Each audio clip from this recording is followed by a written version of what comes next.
Bienvenue dans la newsletter du mois de mai 2023, je suis Carole Maton et je vous parle aujourd'hui de la prochaine classe mensuelle Relations harmonieuses. Ces classes mensuelles de reconnexion à son soi divin sont des aides pour harmoniser sa vie, trouver sa place. Et cela passe nécessairement par retrouver l'harmonie en soi et avec les autres dans des temps où tout est fait pour perturber l'harmonie entre les êtres humains ainsi que l'évolution organique de l'être. Cette harmonie en soi s'acquiert en prenant la responsabilité de son auto-guérison afin de devenir un être meilleur dans l'univers et plus aligné. Ces contenus s'adressent à tous ceux qui souhaitent devenir des êtres meilleurs dans l'univers, se reconnecter à leur mission d'âme et plus particulièrement aux travailleurs de lumière qui sont très interférés dans ces temps perturbés. Lorsque nous sommes venus nous incarner pour être au service des autres, il faut comprendre que cela n'est pas souhaité sur cette planète par des forces malveillantes. Et c'est pour cette raison que l'unité en soi, l'unité entre les êtres humains sont bafouées depuis très longtemps. Or, nous reconnecter à notre être divin au travers d'un travail intérieur nous aide à nourrir des relations harmonieuses. Le champ vibratoire étant très chaotique aujourd'hui et le fait que peu de personnes prennent la responsabilité de leur équilibre énergétique, harmoniser ces relations est nécessaire pour créer plus de paix en soi, d'harmonie et autour de soi.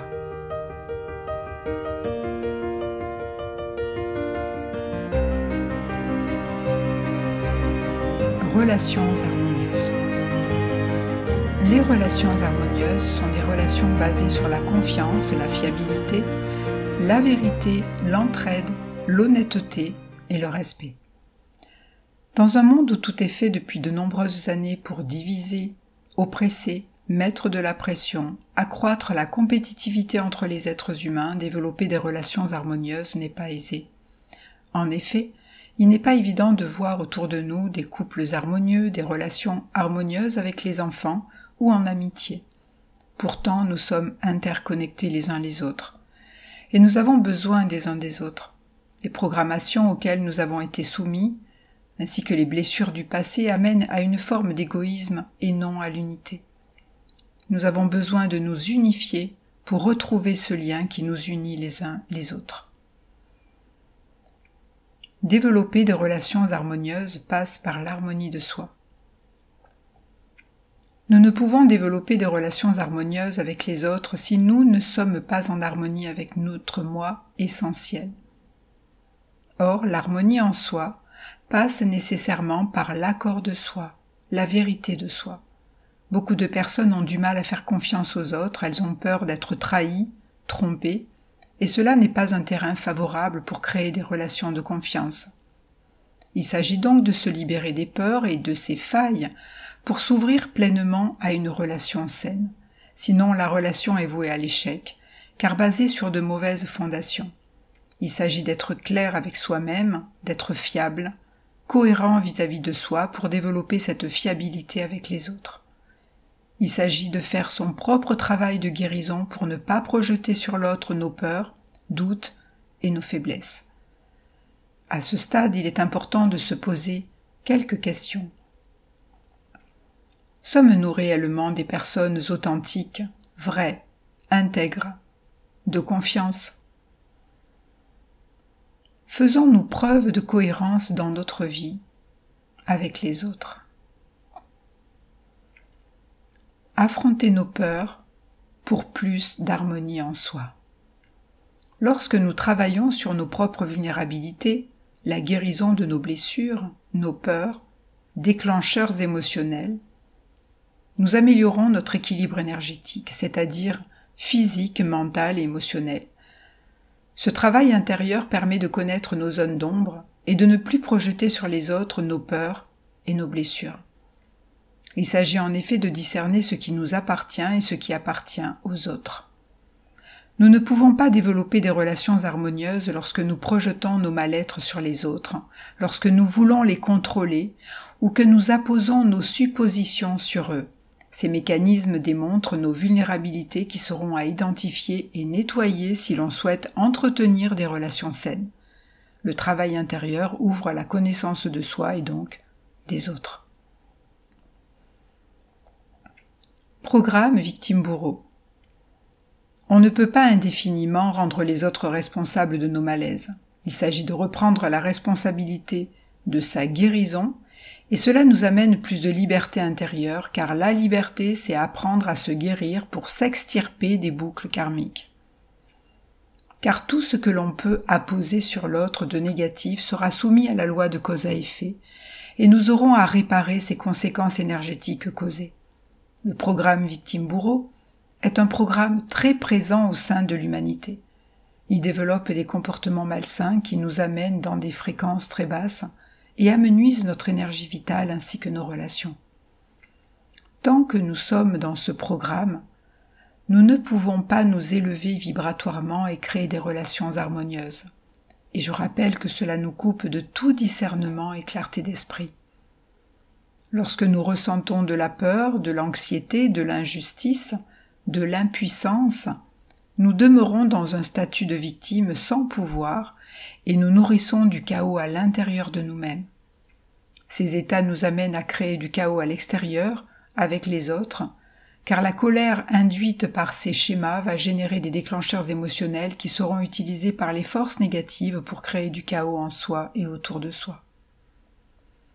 Lorsque nous ressentons du mal-être à l'intérieur de nous, nous sommes facilement sujets à nous mettre en colère, en réactivité face à nos enfants, conjoints et proches. Et les comportements créent de la disharmonie. Apprenons de ce que nous vivons. Démanteler ce programme est une nécessité pour se transformer et implémenter un nouveau modèle plus sain et créateur d'un nouveau potentiel. Les conditionnements délétères qui sont devenus des normalités. Il est important de comprendre que beaucoup de conditionnements dans notre éducation et dans notre société ont engendré dans l'humanité des comportements de division, de compétitivité, de jugement, et ce depuis le plus jeune âge. Ces comportements ont amené beaucoup de service à soi-même et de l'égoïsme. On peut voir dans l'enseignement secondaire ou dans les milieux professionnels très peu d'entraide et c'est chacun pour soi. Cela est bien triste, mais montre combien notre société est malade.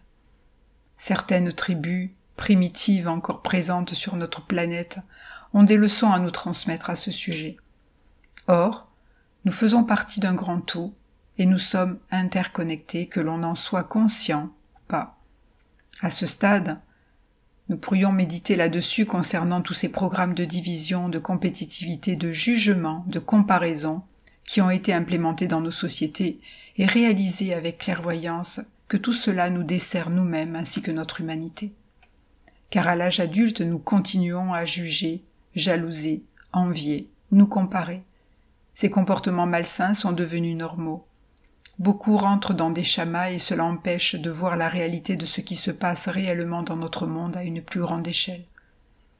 Lorsque nous sommes divisés, nous ne pouvons nous soutenir les uns les autres. Nous ne pouvons nous comprendre les uns les autres.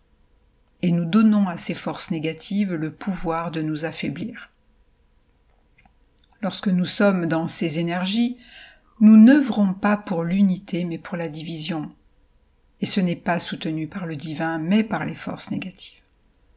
Et si nous souhaitons apporter notre contribution, un nouvel exemple à nos prochaines générations, il devient vital d'implémenter un nouveau modèle humain en changeant en nous ce qu'il y a à changer. La conscience de soi. Développer la conscience de soi, la conscience de ce que nous faisons, de nos actes, est essentiel si nous souhaitons changer et améliorer nos relations. Prendre du recul, développer l'observateur compatissant de soi pour changer ses comportements malsains en comportements sains et créer plus d'harmonie en soi et dans ses relations. Car nous ne pouvons changer quoi que ce soit en nous si nous n'apprenons pas à nous observer sans jugement. Apprendre à maîtriser ses pensées permet de calmer son mental, d'améliorer la clarté d'esprit et de développer la conscience de l'instant présent. Guérir ses blessures permet de neutraliser ses déclencheurs émotionnels, améliore notre connexion à nous-mêmes et aux autres. Il ne s'agit pas d'être parfait, mais de souhaiter s'améliorer, d'être honnête et juste envers soi. Et lorsqu'on devient honnête envers soi, on devient plus juste et honnête envers les autres. Il s'agit d'accroître sa cohérence énergétique. Les barrières de l'ego nous empêchent d'être honnêtes envers nous-mêmes. Souvent, par fierté, nous ne voulons pas admettre nos erreurs, nos faux pas, nos manques de discernement. Et pour créer de la confiance dans ses relations, avec ses enfants, amis, proches, il est important de lever les voiles du mensonge et d'exprimer la vérité. Apprendre à dire la vérité, apprendre à être soi-même, amène à des relations plus vraies et plus harmonieuses. Arrêtez de se comparer, de juger les autres. Allons plutôt changer ce qui ne nous convient pas ou plus dans notre vie. La communication non violente. Afin d'améliorer nos relations, nous devons apprendre à communiquer. En effet, il n'y a qu'à regarder nos familles, nos proches, pour réaliser que nous avons tout à apprendre en termes de communication. Le terrain est neuf. Certains ne savent pas se parler sans se crier dessus, sans se faire de reproches, d'autres, par peur du conflit, n'expriment pas ce qui est juste et vrai pour eux-mêmes, et donc demeurent des victimes attirant des bourreaux oppresseurs divers et variés. Dans tous les cas, la relation ne peut pas être saine, bien que parfois il peut être opportun de ne rien dire pour préserver son énergie. Mais si vous souhaitez améliorer vos relations intimes avec vos enfants, conjoints, proches, et même vos supérieurs, hiérarchiques, il est nécessaire d'apprendre à communiquer d'une manière bienveillante. Communiquer, ce n'est pas obliger quelqu'un à adhérer à ses idées par l'oppression ou la tyrannie. Même si ces pratiques d'oppression sont largement utilisées dans notre société, ce n'est pas humain et cela n'amène pas l'unité.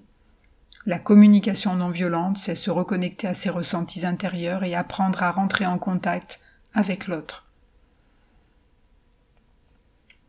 Se connecter à ses sentiments et besoins intérieurs pour mieux entrer en contact avec l'autre. Ce qui se joue dans les relations est que chacun a ses propres blessures, ses programmes internes, cela fait partie de nos zones d'ombre à identifier et nettoyer. Nos traumas du passé ont engendré en nous des comportements pas toujours alignés. En effet, nous pouvons être devenus des bourreaux avec les autres car nous avons été blâmés, humiliés, ou par exemple être manipulables à souhait car nous avons une empathie hors norme et avons de la difficulté à faire respecter nos besoins. Il faut reconnaître que nous n'avons pas appris à communiquer. Aimer les autres, ce n'est pas être un paillasson. C'est apprendre à se faire respecter tout en mettant des limites à autrui dans le respect. Lorsque les blessures sont touchées lors d'une conversation, cela active des endroits douloureux et les résultats peuvent être houleux. Ils peuvent aussi engendrer le fait de se refermer sur soi car n'ayant pas appris à communiquer nos sentiments les plus profonds, nous nous refermons comme des huîtres avec notre douleur et doute de soi. Cela n'améliore en rien la relation à soi et aux autres. Cela ne fait qu'accentuer le manque de confiance en soi.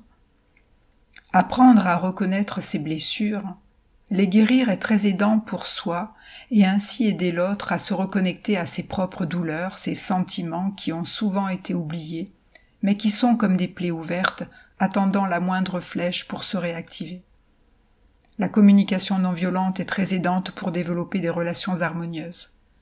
Elle est d'une grande aide pour se reconnecter à ses ressentis, blessures enfouies, ainsi qu'à l'apprentissage du comment communiquer, comment rentrer en contact avec l'autre et comment faire une demande à l'autre. Nouveau modèle de relation. Guérir nos blessures, nous reconnecter à nos vulnérabilités nous permet de nous reconnecter à notre cœur, car les blessures et traumas de notre passé ont endommagé notre cœur et nous devons apprendre à le guérir avec amour de soi. Ainsi nous augmentons la paix en nous-mêmes et développons la compréhension des autres et donc la compassion. La compassion, l'empathie, la gentillesse sont des sentiments qui nous reconnectent à notre cœur. Et c'est le passage obligé pour améliorer nos relations et créer plus d'harmonie en nous-mêmes et dans notre vie. Les nouveaux modèles de relations sont des relations basées sur les qualités de cœur, sur la vérité, l'authenticité. C'est ce qu'on appelle la connexion d'âme à âme. Devenir le changement que l'on veut voir dans notre monde. Nous vivons une période difficile où tous les êtres sont malmenés d'une façon ou d'une autre, et tous les âges sont concernés. Nous avons besoin d'améliorer notre relation à nous-mêmes afin d'améliorer notre relation aux autres. Et dans un premier temps, il est essentiel d'harmoniser nos relations à nos enfants, conjoints et proches. L'harmonie de nos relations apaise nos cœurs et amène plus de paix dans notre vie. Transmettre les qualités basées sur le cœur guérissent nos cœurs blessés et meurtris. Guérir notre cœur permet de nous reconnecter à notre âme, notre guidance interne, ce qui accroît notre sécurité intérieure. Et soutenir un proche, nos enfants, est impossible si nous n'avons pas développé cette connexion et sécurité intérieure. Et cela ne dépend pas de notre richesse matérielle. La sécurité intérieure, c'est ce que l'on vibre en termes de fréquence. Ce n'est pas du mental, c'est un état vibratoire. C'est ressentir la paix, l'harmonie en soi. Et lorsque vous êtes dans cet espace-là, vous pouvez comprendre et soutenir chaque être véritablement. Vous pouvez l'aider à entrer en contact avec sa propre unicité, car vous serez en capacité de l'accueillir véritablement, et c'est un grand cadeau pour soi et les autres. Il demeure en chacun de nous de savoir ce qui est juste pour nous-mêmes. Si le sujet résonne en vous, eh bien je vous donne rendez-vous le vendredi 12 mai 2023 à 19h sur la plateforme Crowdcast pour approfondir tous ces sujets. Et si vous n'êtes pas présent, sachez que l'inscription vous donne accès à un replay en illimité. En attendant, je vous souhaite d'être doux et aimant envers vous-même et les autres. Je rappelle juste que le format de la conférence est en 3 parties, avec une première partie de conférence, une deuxième partie de questions-réponses et une troisième partie avec une méditation collective. Je vous remercie pour votre intérêt et je vous dis à très bientôt.